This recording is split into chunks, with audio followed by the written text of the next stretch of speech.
E aí pessoal, bom dia, são 7h43, todo mundo aí em casa. Eu postei, uns stories já no sábado, falando um pouco sobre depressão, Postei 3 perguntinhas na verdade, mas 2 são válidas, que a primeira foi se depressão era uma doença, sim ou não, e as respostas, e se o cristão poderia ter depressão. Demorei um pouco, hoje é quarta-feira, comecei a gravar agora. Vamos adentrar nesse assunto aí e ver o que a gente consegue tirar disso. A minha explicação vai ser baseada no texto de Salmos 142:7, que fala um pouco sobre isso. Se você analisar bem, se você ler direitinho, com calma, você vai ver que Salmos 142:7 ele reflete um pouco do que seria a depressão. O reverendo Hernandes Dias Lopes, ele cita muito bem quando ele fala que a depressão é um cárcere da alma, baseado em um dos textos de Salmos também. O salmista ele pede para que o Senhor tire a alma dele do cárcere, Então, a depressão, ela, de fato, a ciência comprova também, E os mais estudados também em teologia, grandes pastores também, eles fizeram um estudo de personagens da Bíblia que tiveram depressão de fato. Tem um texto que é em Reis 19, do 4 ao 6, relata-se, nesse texto, a história de Elias, um pouco sobre Elias. Eu vou ler rapidinho aqui só para vocês entenderem o que eu quero dizer. Diz assim: Ele, porém, foi ao deserto, caminho de um dia, e foi sentar-se debaixo de um zimbro, e pediu para si a morte, e disse: Já basta, ó Senhor, toma agora minha vida, pois não sou melhor do que meus pais. E deitou-se e dormiu debaixo do zimbro. E eis que então o anjo tocou e lhe disse: Levanta-te e come. E olhou, e eis que à sua cabeceira estava um pão cozido sobre as brasas e uma botija de água, e comeu e bebeu. A depressão é uma doença psiquiátrica mal compreendida e estigmatizante, Ela é uma doença de fato, ela é algo que muitas vezes sem motivo.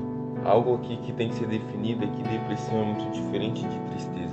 Por exemplo, eu nunca tive depressão, mas muitas vezes eu já fiquei tão triste, tão desanimado, mas é algo passageiro. A depressão é algo que você luta e muitas vezes sem motivo, você não sabe o porquê você tá com aquele sentimento, você tá sentindo aquilo, mas mesmo assim, ela está ali, ela está presente, Ela está te afetando de alguma forma. Alguns homens da Bíblia tiveram depressão, ficaram deprimidos, foram Jeremias, Elias, Jó, Jonas, Paulo e o próprio Jesus. Jesus, muitas vezes, no Getsemane é um exemplo. Os médicos falam que ele chegou num nível de estresse que ele começou a suar sangue, E fala que só o topo mais elevado do estresse. Os sentimentos de Jesus em relação a Lázaro, de ele chorar, ele se retirar da multidão muitas vezes e ficar só com Deus, Então, em Isaías 53 fala que Jesus era um homem de dores, ele sabia o que era padecer, Você viver a sua vida toda, imagina você a eternidade toda com Deus, sendo um com Deus, e você é retirado dessa glória e conviver com o mais severo pecado, Então imagina como estava, o Espírito de Jesus nesse momento, ainda mais quando ele disse que o Pai abandonou ele, Então, e existiu um pregador que eu pego como exemplo aqui para nós, Spurgeon. Ele era chamado de príncipe dos pregadores, puritano, reformado também.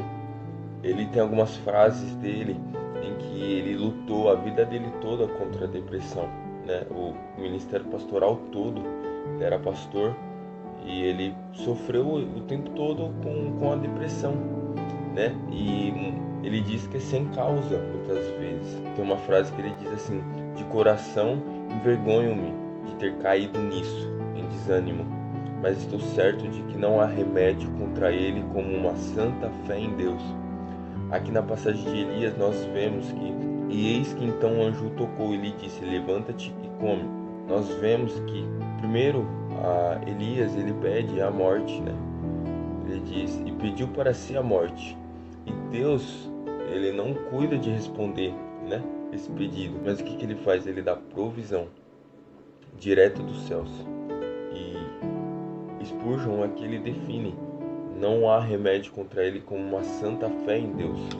Outra frase de Spurgeon é: o ferrolho que não misteriosamente tranca a porta da esperança e mantém nosso espírito em melancolia, prisão, precisa de uma mão celestial para abri-lo. Então Spurgeon ele passou a vida dele toda. Ele dava palestras e ele até fez um livro, né, a Depressão de Spurgeon.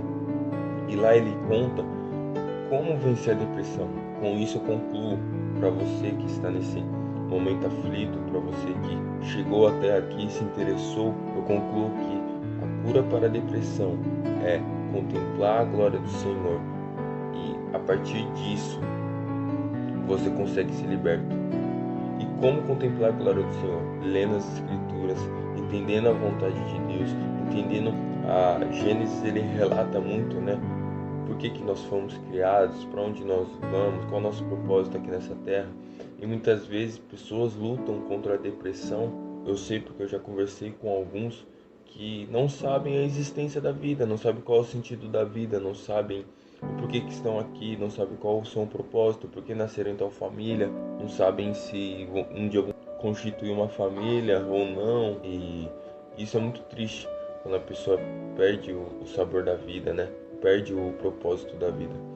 Então, nós como cristãos estamos fadados a ter a depressão também.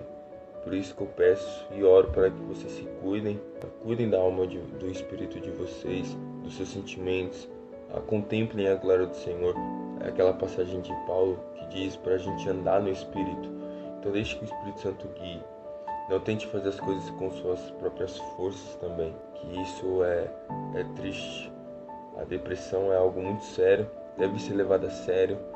Não deve ser levado a sério como é tratado nesse século. No século XXI a depressão foi muito, como eu posso, relativizada, né? E não, ela é singular, ela é algo muito individual de cada um. Às vezes a pessoa está sorrindo ali na sua frente e no outro dia aparece a notícia que ela se matou. Ano retrasado teve a maior taxa de suicídio de pastores. Pastores precisam também de ajuda. Então é isso. O vídeo foi curto, mas apenas para que a gente entenda que de fato a Bíblia ela é completa mais uma vez e ela relata histórias de depressão nos personagens bíblicos. Obrigado.